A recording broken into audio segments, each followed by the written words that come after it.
तरह से चुनाव होता है और इसमें कौन कौन भाग ले सकता है?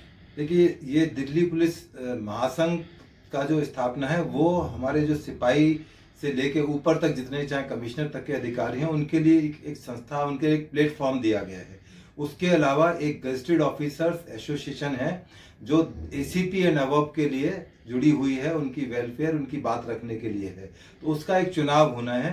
तो चुनाव चूंकि काफ़ी टाइम से पेंडिंग था कोविड की वजह से, तो फिलहाल करनैल सिंह आईपीएस अधिकारी हैं, वो निर्विरोध रूप से उनको प्रेसिडेंट चुन लिया गया। पहले भी वो प्रेसिडेंट थे, अब उन कंटिन्यू करेंगे। उसी तरह विजय मलिक जी हैं जो कि रिटायर्ड एसीपी हैं दिल्ली पुलिस से, वो वाइस प्रेसिडेंट के लिए हैं। अब जो कंटेस्ट का मामला आ रहा है वो है सेक्रेटरी पोस्ट के लिए। तो उसमें बहुत से लोग ऐसे लोग हैं संस्था के अंदर जो एक्स जीओ में जो उन पदों पर कब्जा करे बैठे हैं, सालों से कब्जा करे बैठे हैं, और हमारा मानना है कि उनका योगदान कुछ नहीं है, वो कोई फ्रूटफुल रिजल्ट नहीं, केवल एक पद पर अपने आप को बनाए रखने के लिए, अपने कब्जा करने के लिए। तो उनके कब्जे को नेस्तनाबूद करने के लिए हमारे कैंडिडेट हैं श्री एलन राव, जो खुद भी एक कंटेस्टेंट हैं और बड़े विद्वान, लॉ के जानकार हैं, एडवोकेट हैं बाई प्रोफेशन नौकरी के बाद में, और पुलिस के मुद्दों पर मीडिया में अपनी राय बेबाक तरीके से रखते हैं। आपको याद होगा कि जिस तरह से लाल किले में हुआ और दूसरी जगह पर हुआ,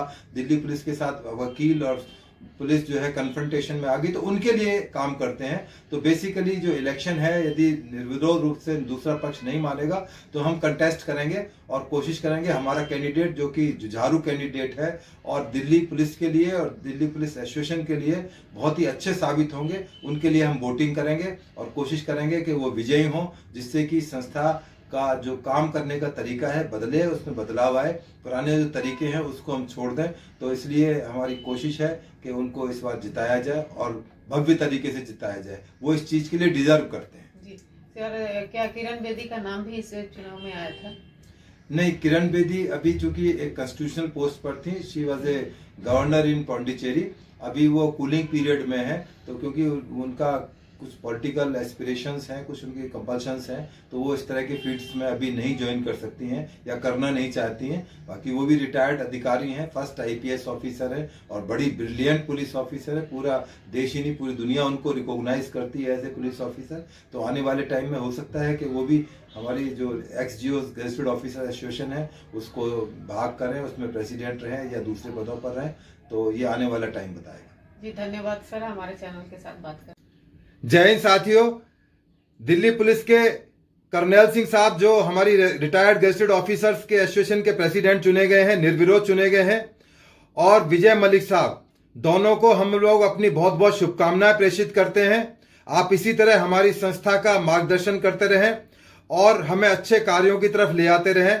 इसी के साथ हम जिस जीवन के पड़ाव पर पहुंचे हैं वहां पर यह जरूरी है कि हम सही बात को कह सकें और सही लोगों को चुन सकें, क्योंकि इलेक्शन का पर्पस डेमोक्रेसी के अंदर यही है कि बेहतर कैंडिडेट चुनकर आए, चाहे वो राजनीति में है या किसी संस्था के अंदर है, जिससे कि उस संस्था आगे जाए, अच्छे लोग उसके अंदर आए, अच्छे कार्य हों, लोग उसको रिकॉग्नाइज करें। तो इसी क्रम के अंदर श्री एलन राव जो कि सेक्रेटरी पद के लिए खड़े हुए हैं, मैं उम्मीद करता हूं कि शायद जो दूसरे पक्ष हैं उनको समझना चाहिए, उनको निर्विरोध करा जाए। निर्विरोध नहीं किया जाए तो कम से कम इलेक्शन किया जाए। जो एलन राव की शख्सियत है, जो दिल्ली पुलिस उनको जानती है, वो एक बहुत बड़े स्टेचर के पुलिस ऑफिसर हैं, यूनाइटेड नेशंस के अंदर रहे हैं, प्रैक्टिसिंग लॉयर रहे हैं, हाईली क्वालिफाइड हैं। और टेलीविजन पर जिस तरह से मीडिया के अंदर दिल्ली पुलिस को ही नहीं, पूरे हिंदुस्तान की पुलिस को टाइम एंड अगेन उन्होंने प्रोटेक्शन दी है, उनको सही बात को पुलिस के पक्ष को रखा है, वो तमाम चीजें इंडिकेट करती हैं कि वो इस पद के लिए बिल्कुल काबिल इंसान है, उसमें कोई शक गुरेज करने की जरूरत नहीं है। और ये जो दिल्ली पुलिस के जो लोगों ने एक पपौती की तरह इस्तेमाल कर रहे हैं, उसको तोड़ा जाना चाहिए, क्योंकि ये संस्था किसी के अपनी पर्सनल यूज के लिए नहीं है। व्हाट्सएप ग्रुप पर कुछ लोगों ने कब्जा करके सोचते हैं कि शायद उन्होंने बहुत बड़ा काम कर लिया है, ये उनकी बहुत छोटी मानसिकता को दिखाता है। तो मैं पुनः अपने साथियों से उम्मीद रखता हूं कि एलन राव साहब के लिए वोट करें और 26 तारीख को 11 बजे जियोज मैस के अंदर जरूर आएं। और मुझे पूरी उम्मीद है कि शायद जो लोग इस वीडियो को सुन रहे होंगे और वो इस चीज से इत्तेफाक रखते होंगे तो शायद निर्विरोध हो जाए तो हम सभी के लिए एक अच्छी बात होगी। हम नहीं चाहते किसी तरह का कोई डिवीजन, पर यदि डिवीजन होने की बात आएगी तो हम बेहतर कैंडिडेट की तरफ जरूर जाएंगे। मेरा पुनः आप सबसे आग्रह है, क्योंकि ये बहुत ही डोसाइल, बहुत ही सपोर्टिव, डाउन टू अर्थ इंसान है। मेरे बॉस रहे हैं, एसीपी रहे हैं, मैंने इनको बहुत नजदीक से देखा है। तो और आज भी जिस तरह से मैं बात करता हूं, जब भी इनको मुझे कोई जरूरत होती है, गाइडेंस लेनी होती है, तुरंत देते हैं, अच्छी गाइडेंस देते हैं, पॉजिटिव देते हैं, कभी भी निगेटिव तरफ लेकर नहीं जाते। परंतु कुछ ऑफिसर्स ऐसे हैं जो सभी को पता है कि किस तरह से बातें करते हैं। ना हम बीजेपी के प्रवक्ता हैं, ना हम कांग्रेस के प्रवक्ता हैं, हमें नेशनलिस्ट होना चाहिए। We are retired police officer. इन्हीं शब्दों के साथ जय हिंद, जय